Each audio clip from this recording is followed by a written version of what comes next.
Hello and welcome to my channel. My name is hautemesstom and thank you so much for clicking on this video. If you are new here, I'm currently on a 6-month no-buy, so I'm spending time being critical not only of new makeup releases, but also being critical of the makeup collection that I already have. Today's video is going to fall right into that core center of the universe, because today we are going to do something very special. The Battle of the Blur! It's very early in the morning. It is 7:32. It is a Sunday. Why am I awake? Why do I already have eyeshadow on? These are questions I don't have the answer to. Recently, I have been decluttering essentially my entire collection, going drawer by drawer, category by category, and I came across a category that I had 2 items in, and I realized that I didn't have an answer to the question of which of these I would like more. The 2 items in question are Pat McGrath's Blurring Under Eye Powder, which looks like this, and chantecaille's Blurring Powder. This was limited edition packaging, but it's the same product that they have all the time.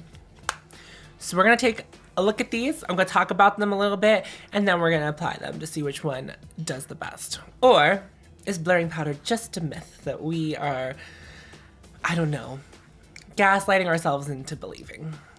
Who can be sure? We'll find out in today's episode. Let's talk about these products. They're very different. They're very different formula-wise. So if we take a look at the Pat McGrath one, I hate this packaging. I've mentioned this before on my channel, but like Pat McGrath packaging is either very hit or complete miss, and this is, I think, a complete miss. When you take a look at it, you'll see how powdery it is. It is it's white. It is white, and like powder flies everywhere whenever you do put anything into it. With the chantecaille blurring powder, it definitely has a color to it. It comes in a light and a dark.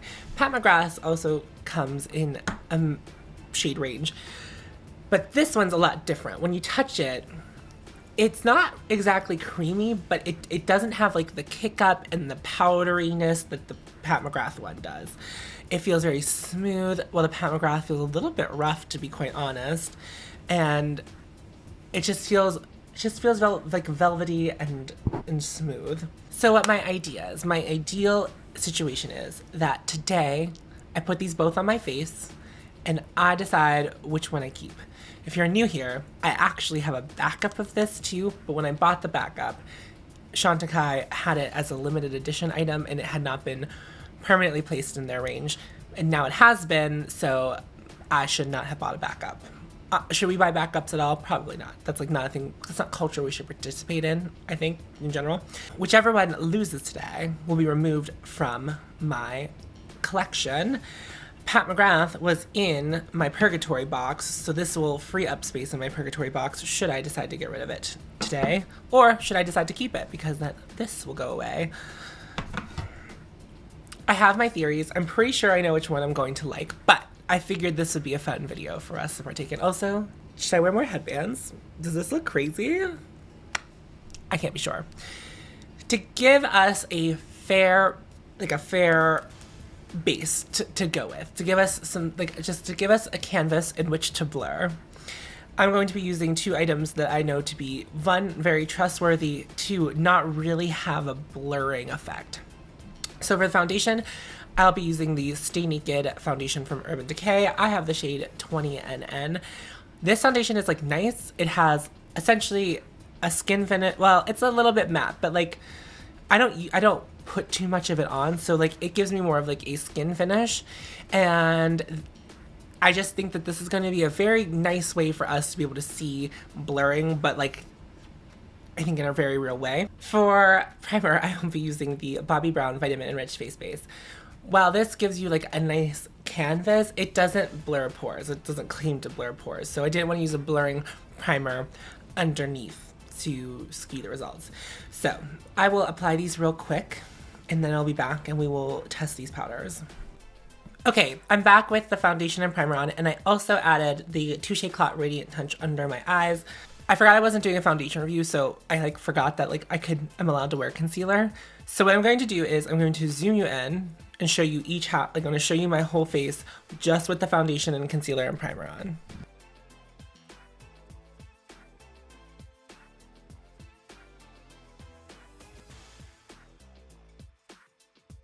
So this is where we're at. This is where we're at. This is what we look like. So what my plan is to do is I'm going to take this brush and I will do the right half of my face with the Pat McGrath, and I will do the left half of my face with the Chantecaille powder. What I'm going to do is I'm going to take the Pat McGrath to the side, right. I don't know if you can see that, but like even just like tapping it, there's just so much powder everywhere. Okay.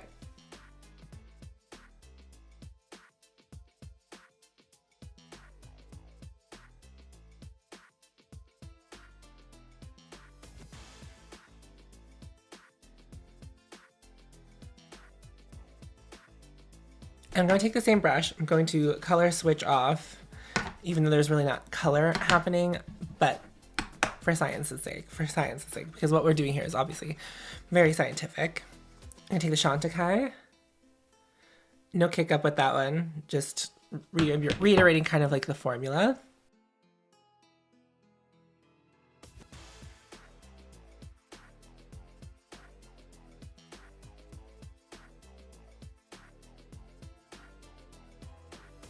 And then for the sake of comparison, what I'm going to do is edit me now talking and then also have video footage of me before I had applied the powders. Another thing I like to do, the Chantecaille powder is billed as like an all over face powder. The Pat McGrath one does say under eye specifically, but what I'm gonna do is because I want a blurring powder that I can use everywhere, I'm going to set my face. I haven't put any other powders down on my face, so I'm going to set the rest of my face with these two.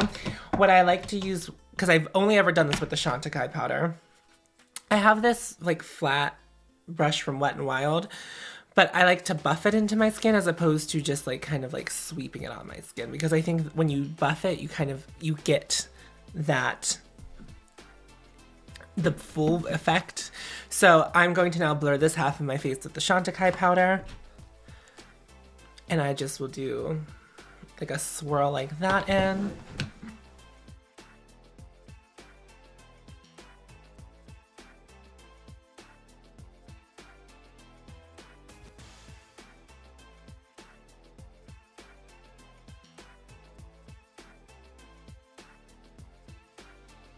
And now I'll do the same on the other side with the Pat McGrath.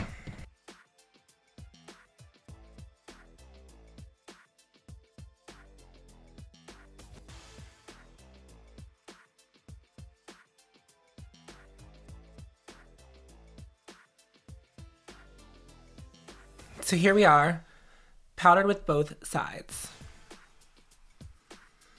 And now I'm gonna zoom you in just a little bit more. Pat McGrath side, Chantecaille. Sorry, what I'm gonna do is like, I'm gonna take a look at my face in a mirror. Obviously, like we can only do so much on video. We can only see so much and I can only tell you so much. So I'm gonna take a quick look. So what I suspected was what has happened. I think both do blur.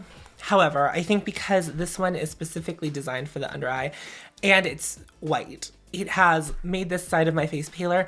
I would say it's not something that, it's not different enough. Like you might be able to clock it on camera, but it's definitely not different enough in person, I think, that someone would stop me and be like, what are you doing? Like I'm going to wear this makeup out later today. So I'm going to do that. I would also say that this side of my face like feels a little bit drier. I just think the consistency of this product like lends itself to that. It just does. And I'm not saying like it feels like really dry. It's just like a little more dry than this side. With the Chantecaille side, because it has some pigment to it, I'm finding that it's looking a little more natural. However, I will say, I do feel like the Pat McGrath one blurred the under eye a little bit better. I don't feel like I need both of these. because this had been in my collection for a very long time and I often forgot to use it. Like, it was just never a staple product for me. However, whenever I brought the Chantecaille blurring powder in, it very quickly became something I used with every makeup application unless I was specifically not using it to check to see how something blurs. So this is just kind of a staple in my collection already, and it's been in my collection for less time than this. And I don't even think that the under eye like looks bad on either side.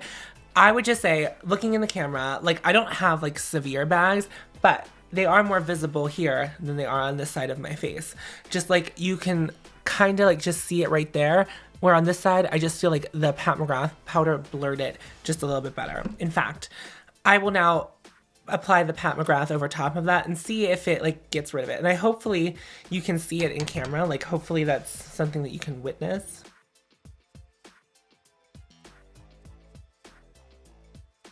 And I do think that diminished it a little bit more. So what I'm gonna say is that both of these products live up to a blur.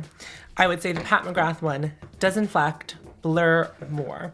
However, in the grand scheme of things, I will be using this one more. I like it more on my face, and it does blur the under eye, but it's not too intense. It's not as intense. And I'm not saying that's better, and I'm not saying that's worse, but the blurring in here is enough for me to be satisfied, because I don't use this product much. I'm not inclined to reach for it as much. So, in conclusion, hopefully if you were ever interested in either one of these products, you got to see how they performed on my face. If you have both of them, you can see how they could play in tandem with each other. Like, this would be your under eye blurring powder and this would be your regular blurring powder. But I personally, in my collection, think it's too excessive to have both. I don't need both. I think this one performs well enough for me to just have it, and I like it more for more areas of my face, whereas this one does a very good job at a very specific place, and I just think that this is not something that I like need to have cluttering my collection. And there is something in me, I just, to be fully transparent with you, is now that I've seen how this blurs, I'm impressed, right? Like, why haven't I been reaching for you? Like, I very easily could fool myself into thinking that keeping this is going to be worthwhile and I will start using it, because I don't think I will. I just don't think I will. I don't think that it's like in my nature to reach for this, and I would rather reach for this. So we will be decluttering today. No longer will this Pat McGrath product be in my collection. However, it did perform very well today. It did its job. So if this is your first time on my channel and you haven't subscribed, I would love for you to subscribe. We do some anti-consumerism leaning content. We are shopping smart. We are people who are no buys. And I say that as like my little corner of the net. A lot of my subscribers, a lot of people who comment on my videos are also either going on no buys or low buys. So it's like a very great little support system that we have building here on my channel. So I'd love to have you subscribe and hit the like button, because it does help me.